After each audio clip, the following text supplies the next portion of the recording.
Chères paroissiennes et chers paroissiens, nous continuons cette petite réflexion sur la lettre apostolique du pape Jean-Paul II sur le sens chrétien de la souffrance humaine.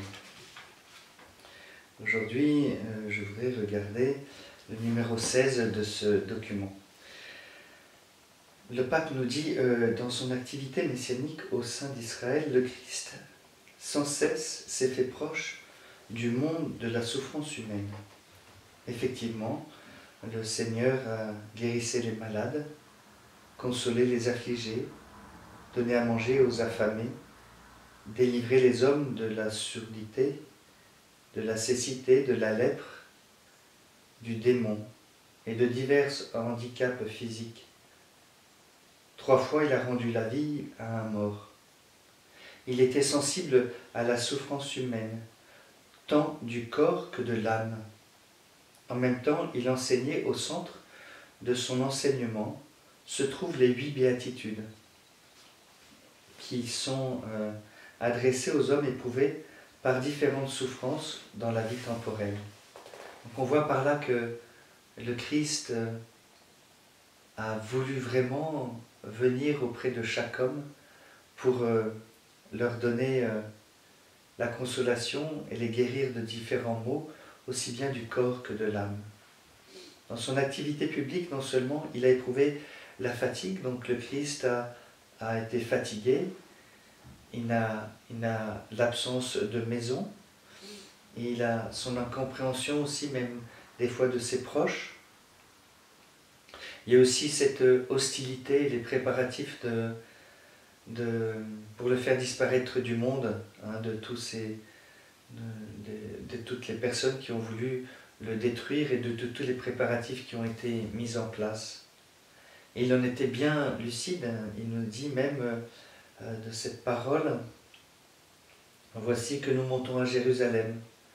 Le Fils de l'homme sera livré aux grands prêtres et aux scribes. Ils le condamneront à mort et le livreront aux païens. Ils le bafoueront, cracheront sur lui, le flagelleront, le tueront, et après 3 jours, il ressuscitera. » Dans Matthieu 10. Donc, on voit bien qu'il était très lucide sur ce qui se passait.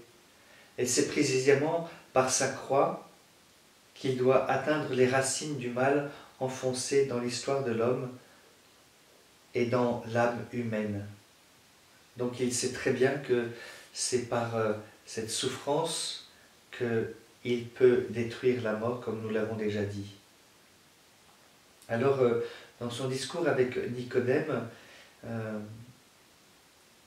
il dit « Dieu, en effet, a tant aimé le monde qu'il a donné son Fils unique pour que tout homme qui croit en lui ne périsse pas, mais qu'il ait la vie éternelle. » Le Christ s'achemine, donc commente le pape, le Christ s'achemine vers sa propre souffrance, conscient de sa force salvifique. Il va obéissant à son Père, mais surtout, il est uni à son Père dans l'amour même dont le Père a aimé le monde et l'homme dans le monde.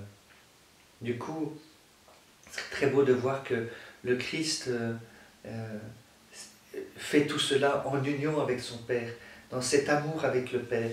Et du coup, il n'y a pas de séparation avec le Père, il fait tout en union avec le Père.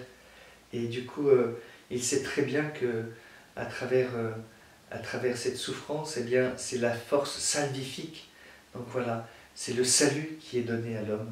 Et c'est ce pourquoi il est venu sur la terre, pour donner cette vie éternelle. Belle et très sainte journée à vous.